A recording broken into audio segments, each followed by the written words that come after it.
नमस्कार साथियों, स्वागत है आप सभी का इस पॉइंट के यूट्यूब चैनल पे। और बात करें आज के डिस्कशन की, तो आज हम सभी लोग द हिंदू संबंधित कुछ प्रमुख आर्टिकल और उनसे संबंधित प्रमुख जानकारियों को समझने वाले हैं।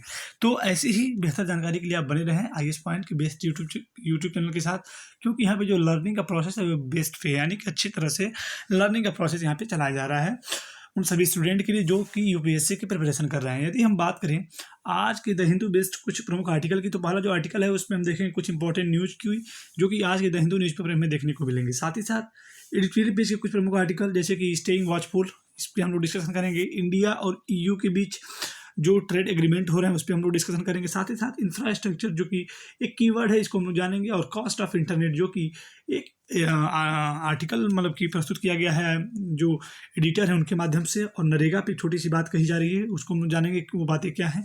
और कोविशील्ड, जो कि भारत द्वारा बनाई गई वैक्सीन है, इसका क्या प्रोसेस है, इस पर क्या इन्फॉर्मेशन आई है, इसको हम लोग जानेंगे आज के इस सेशन के अंतर्गत। तो इसके बाद देखेंगे हम लोग डिफेंस परचेज कि भारत और कुछ देशों के बीच डिफेंस परचेजिंग हो रही है, इसको हम लोग जानेंगे आज के इस सेशन के अंतर्गत। और फाइनली देखेंगे आज के द हिंदू बेस्ट क्वेश्चन को, जिसको आप सभी लोग करके अपनी राइटिंग स्किल में बेहतर डेवलपमेंट कर पाएंगे। तो फ्रेंड्स स्टार्ट करते हैं बिना देरी किए आज के डिस्कशन को। यदि नजर डालें फ्रेंड्स आज की इंपॉर्टेंट न्यूज़ की, तो आज की जो सबसे पहली और इम्पॉर्टेंट न्यूज़ है और वो कुछ इस प्रकार से होगी कि 7 किल्ड आफ्टर ग्लेशियर बस्ट, यानी कि आप लोग जानते होंगे उत्तराखंड में फिर से एक बार 2013 वाला दृश्य देखने को मिल रहा है हमारे दृश्य पटल पर। यानी लिखा हुआ है इसमें 7 किल्ड आफ्टर ग्लेशियर बस्ट इन उत्तराखंड। तो उत्तराखंड में आप देख पा रहे होंगे लगभग ये ग्लेशियर फटा है। अब देखिए हमको यहाँ से इन्फॉर्मेशन क्या लेनी है कि ग्लेशियर कहाँ से फटा है, किस मतलब कि ट्रिगर से फटा है, और किस नदी में जाके मिला, और किस नदी खराड़ ये जो आपदा है डेथ का मतलब कि फॉर्म कन्वर्ट कर ली है, इसको हम लोग जानेंगे। यानी कि लिखा है 7% where killed, over 125 reported missing. लगभग 7 लोगों की डेथ हो चुकी है, लेकिन जो कि अभी एक एक्चुअल डाटा नहीं है, आने वाले समय में डाटा बदल सकते हैं। और 125 लोगों की रिपोर्ट जो है मिसिंग के तौर पर की जा रही है कि इनकी मिसिंग लापता लोग हैं। किसके लिए? क्योंकि एक ग्लेशियर जो बस्ट हुआ किसके कहाँ किस पर्वतमाला पे, नंदा देवी ट्रिगर्ड पे नंदा देवी ट्रिगर्ड पे, and avalanche and causes flash flood in Rishi Ganga and Dhauli Ganga river in Chamoli district Uttarakhand on Sunday. तो पिछले संडे को उत्तराखंड के चमोली डिस्ट्रिक्ट में, जो कि धौली गंगा और जो ऋषि गंगा एक प्रकार की जो दोनों नदियां हैं, इन्होंने एक भयावह रूप मतलब कि धारण कर लिया। किसके कारण? जब उसमें जो ग्लेशियर फट के मिल गया, ग्लेशियर का जो बस्ट हुआ वो मिलने के बाद ये नदी जो है एक प्रकार से मतलब डेथ का कारण बनना शुरू हो गई, ऋषि गंगा और धौली गंगा रिवर। इसी संदर्भित आज का एक पेज है, उस पेज पे भी इससे संबंधित बहुत सारे डाटा आए हैं कि इसके कारण क्या थे और इस पर क्या क्या इन्वेस्टिगेशन हो रही है। इन सभी बातों का डिस्कशन हम करेंगे आज के इस सेशन के अंतर्गत। नेक्स्ट न्यूज़ में आप देख पा रहे होंगे लिखा हुआ है Kerala saw more home death in 2020 का जो ईयर रहा, आप सब लोग जानते होंगे काफ़ी एक क्रिटिकल कंडीशन वाला देश रहा है, क्रिटिकल कंडीशन वाले टाइम रही है, जिसके अंतर्गत कोविड-19 की पेंडेमिक हमें देखने को मिली है। और इसी के अंदर केरला में जो रिपोर्ट आई है कुछ प्रमुख राज्यों की, जैसे कि यहाँ पे हो गया कई सारे राज्य हैं उनकी बातें कही जाए, कई सारे राज्यों की बात करें और उनमें अगर केरला की बात करें तो सबसे अधिक डेथ उसी में देखने को मिली है। और उसके जो विभिन्न प्रकार के डाटा जो है यहाँ पे आप लोग देख पा रहे होंगे, शो हो रहे होंगे। तो इसमें सबसे अधिक जो है केरला का डेथ मतलब कि होम डेथ देखने को मिला, जिसमें लिखा है कि even when the Kerala government has short solace in the apparent reducing all causes of mortality in the state in 2020, affirmation of excellent COVID-19 and non-COVID-19 are provided during the pandemic. The civil registration data does not tell the full story. देखिए कुल मिला जुला कहने का मतलब ये है कि कोविड-19 के कारण जो डेथ हुई और उसके बाद नॉन कोविड-19 के कारण जो डेथ हुई, उन दोनों का कंपैरिजन करके ये पूरा डाटा दिखाया गया। और जो एल्डरली लोग थे, यानी जो अधिक उम्र वाले लोग थे, सबसे अधिक जो डेथ हुई है वो केरला में ही हमें देखने को मिली। पेज नंबर 9 की अगर बात करें तो पेज नंबर 9 में आज अब हम सभी लोग डिस्कस करने वाले हैं जो उत्तराखंड में ये अपने यहाँ में जो फ्लडिंग सिस्टम है उस पर फुल डिस्कशन है, जिसमें आप देख पा रहे होंगे क्या क्या मतलब कि वहाँ पे नुकसान हुआ, क्या क्या सिस्टम है। तो 2013 में जो आप देख पा रहे होंगे 2013 में जो फ्लैश फ्लड हुआ था, जिसमें लगभग 5000 से अधिक लोग मारे गए थे और भी बहुत सारी जानकारियाँ थी, इन सभी को इंक्लूड करके इस पूरी पेज में उसी संदर्भित पूरा न्यूज़ दिया गया है। और अगर बात करें तो जिसमें कि आप देख पा रहे होंगे कि लिखा हुआ है जितने भी मतलब डाटा, जैसे कि 2013 की बात करें और बात करें तो धौली गंगा रिवर की बात करें। धौली गंगा रिवर जो कि अपने आप में डेथली टोरेंट हो गई है, टोरेंट हो चुकी है, जिसने मतलब बहुत बड़ा मौत का मतलब कि काजेज बनी है, क्योंकि उसी में ग्लेशियर जो बस्ट हुआ है उसके बाद 200 मेगावाट की जो पावर सप्लाई ग्रिड चल रही थी उस पर भी मतलब बहुत ज़्यादा नुकसान हो गया और भी बहुत सारे प्रोजेक्ट चल रहे थे, उन सभी का नुकसान हुआ है। इन्हीं सब बातों का डिस्कशन इस पूरे पेज में हमें देखने को मिल रहा है। थोड़ा नीचे आप देखेंगे तो इसमें लिखा हुआ है कि तपोवन हाइडल जो प्रोजेक्ट है वो भी लगभग क्या हो चुका है, वेस्ट हो चुका है, वो भी ख़राब हो चुका है, उसमें भी बहुत सारा नुकसान हो चुका है।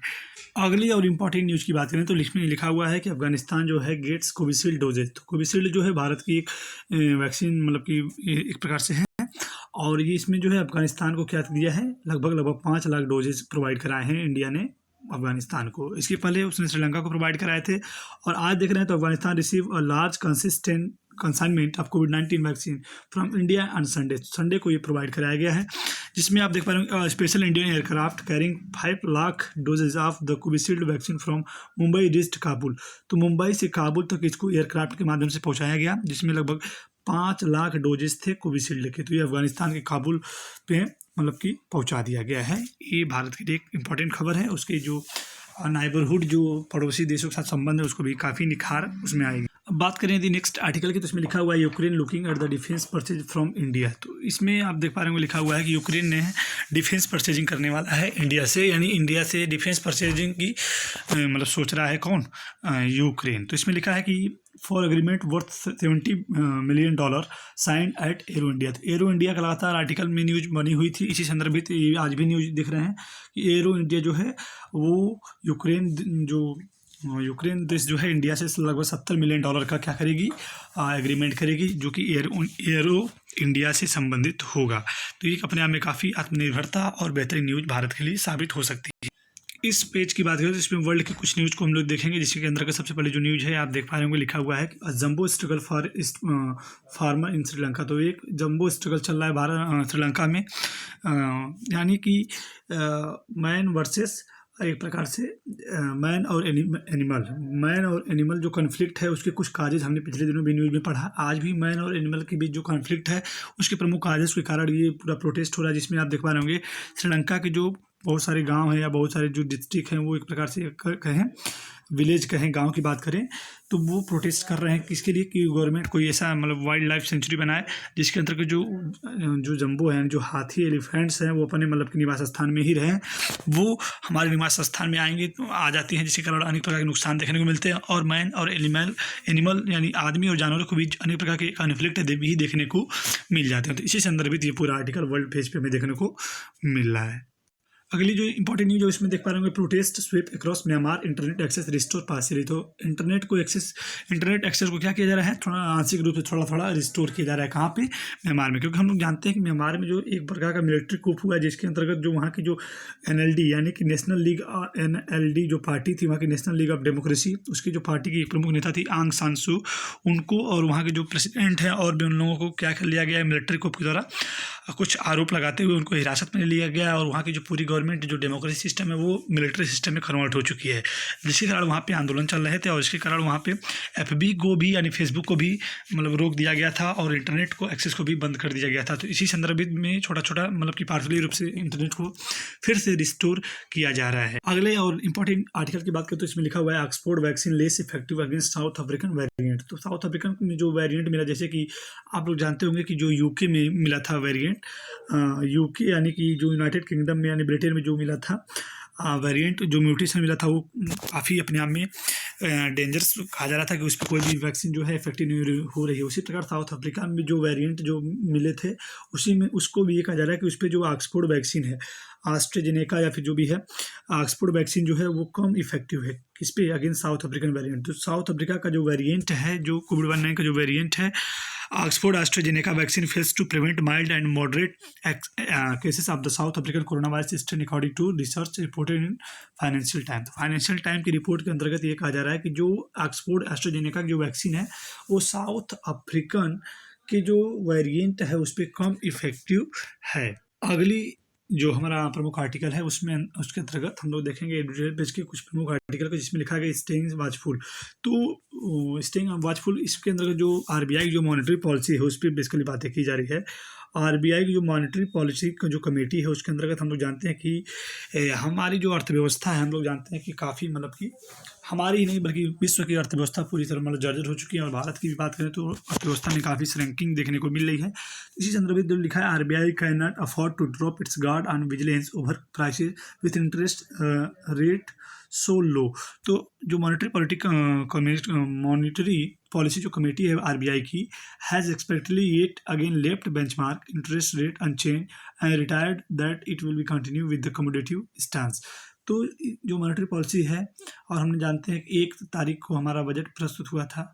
अब उस बजट के अंतर्गत हम लोग जानते हैं भारत में काफ़ी पैसों की दिक्कत है, क्योंकि इन्फ्लेशन या फिर जो भी अन्य एस्पेक्ट की बात करें तो इसमें ये कहा जा रहा है टोटल कि आरबीआई ने अपनी जो पॉलिसी है, जो इस साल की जो मतलब बात करें, जो इंटरेस्ट रेट की बात करें या रेपो रेट की बात करें, तो उसमें उसने कोई भी मतलब चार्जेस या कोई इंटरेस्ट में इंक्रीमेंट नहीं किया हुआ। जैसे है वैसे ही मतलब कि इस साल भी रखने का उसका प्रोसेस चला है। लेकिन फिर भी इतनी इंटरेस्ट रेट को स्लो तो कर दे, लेकिन फिर भी उसको इकोनॉमिक को देखना चाहिए और उसको स्टेइंग वॉचफुल होना चाहिए। ये पूरी जानकारी इस पूरे आर्टिकल में हमें देखने को मिल जा रही है। नेक्स्ट आर्टिकल में अगर बात करें तो इसमें लिखा हुआ है infrastructure push now physical consolidation late.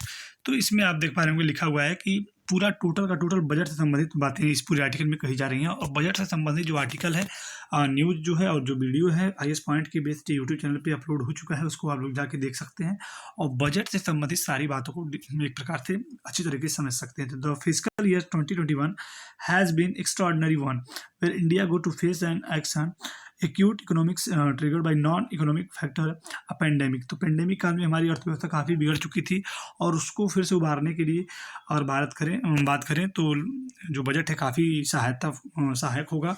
और उसी संदर्भित ये पूरा आर्टिकल उसी बजट से संबंधित बातों को बताएगा इस पूरे चैप्टर में, इस पूरे आर्टिकल में। तो the national statistical of finance has estimated that economics would rank 77.7%.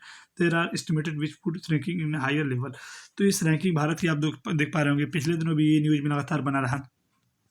लेकिन there were huge expectation from the union budget regarding stimulated growth. तो जो नया बजट है उससे काफ़ी एक्सपेक्टेशन की जा रही है कि ये काफ़ी ग्रोथ में सहायक होगा। और बजट में क्या क्या बातें कहेंगे इसको आप पूरा रीड करके तैयार कर सकते हैं, या फिर इसको पूरा जो सेपरेट सेशन है वो आप IS पॉइंट के यूट्यूब चैनल पर जाके कमेंट बॉक्स एक प्रकार से प्ले लिस्ट में जाके देख सकते हैं। बात करें यदि नेक्स्ट न्यूज़ की, तो नेक्स्ट न्यूज़ में आप देख पा रहे होंगे लिखा हुआ है an India EU trade pact में स्टिल रिमेन इल्यूसिव। तो इसमें लिखा है कि after its invitation to British prime minister arch Brexiteer Boris Johnson to visit India, New Delhi plans to start negotiation on investment and trade agreement with European Union. These are likely to. देखिए अगर बात करें इस पूरे article में, तो यूरोपीय union जो है ब्रेक्जिट से मतलब कि ब्रिटेन, ब्रेक्जिट का मतलब पहले बात क्या होता है आप लोग ये मालूम होना चाहिए। ब्रेक्जिट का मतलब ये होता है एग्जिट ऑफ ब्रिटेन, यानी ब्रेक्जिट का मतलब होता है एग्जिट ऑफ ब्रिटेन फ्रॉम यूरोपीय यूनियन। तो यूरोपीय यूनियन से ब्रिटेन का निकलना ही ब्रेक्जिट कहलाता है। उसके बाद यूरोपीय यूनियन से, यानी कि और जो ब्रिटेन की बात करें तो ब्रिटेन और यूरोपीय यूनियन और साथ में इंडिया की बात करें तो इंडिया और यूरोपीय यूनियन के ट्रेड का जो एग्रीमेंट है, जो इन्वेस्टमेंट है, उन सब भी बातों के क्या किस प्रकार इन्वेस्टमेंट होगा, किस प्रकार ट्रेड पॉलिसी बनेगी और क्या क्या एग्रीमेंट हो गए, इन सब बातों को चर्चा इस पूरे आर्टिकल में हमें देखने को मिल रही है। तो यही कहा जा रहा है कि जो इन्वेस्टमेंट है और जो नेगोशिएशंस है ट्रेड एग्रीमेंट का यूरोपीय यूनियन से, वो किस प्रकार रहेगा, उस पर क्या क्या एग्रीमेंट होंगे, क्या क्या ट्रेड इन्वेस्टमेंट होंगे, इन सब बातों का चर्चा इस पूरे आर्टिकल में हमें देखने को मिल रही है। तो फ्रेंड्स देखते हैं आज के द हिंदू बेस्ट क्वेश्चन। तो उसके पहले हम लोग जानते हैं कि हमने किन किन आर्टिकल पे डिस्कशन किया। तो आप लोग देख सकते हैं कि हमने इन सभी आर्टिकल पे क्या किया, फुल डिस्कशन किया